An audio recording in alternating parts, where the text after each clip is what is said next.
The latest releases in VS Code that dropped the past few weeks are packed full of new features for the integrated browser, including the ability to track history, take screenshots, bookmark, emulate devices in the browser, also to create mermaid diagrams, a new way to report and record feedback for the team, plus a new course on VS Code Learn we know you'll love. So let's get into it. Within the last few releases, we have a few integrated browser enhancements. The first is now we have history, as you'll notice here, where it keeps a record of pages that we've previously visited.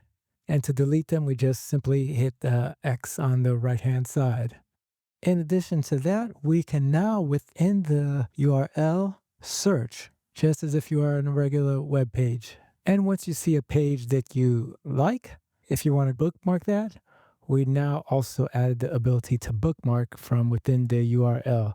So just by putting focus on the URL, we could just simply go to the right and click Add to Favorites.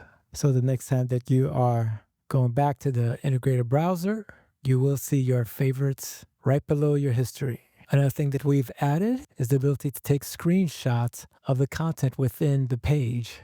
If we navigate to this upper right-hand corner here and hit this drop down, we'll see the option to add a screenshot to chat.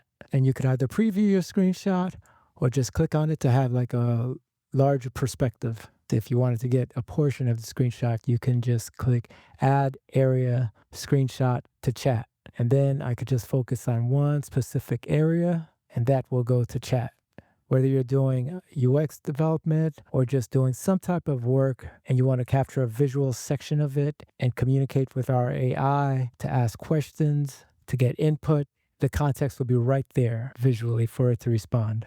The integrated browser now supports device emulation. So by clicking on the ellipse here and choosing device emulation, you can select a device, set a user agent, then prompt it to test device emulation across phone, tablet, desktop, etc., and to report any issues we need to address. Copilot will let you know what it's doing, like testing the site across different devices and window sizes, and you'll see the emulations on screen for different screen sizes and devices, in this case, leveraging Playwright.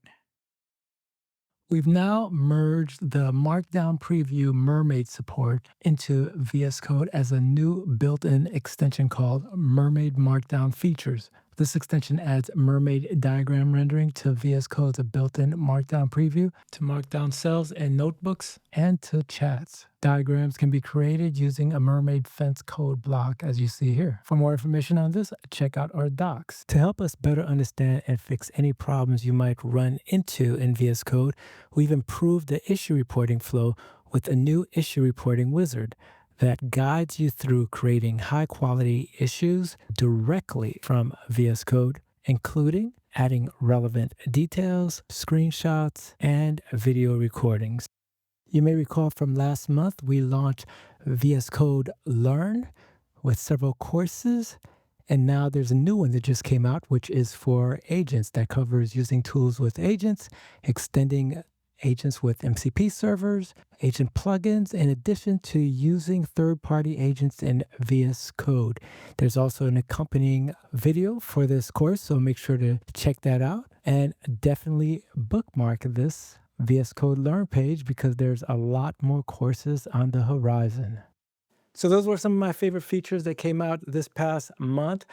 Now, let me know what were some of your favorites by checking out the release notes, but also for VS Code Learn, let me know what are some of the courses that you'd like to see come out in the future, because we have a lot on the horizon, and I definitely want to make sure I take yours into consideration.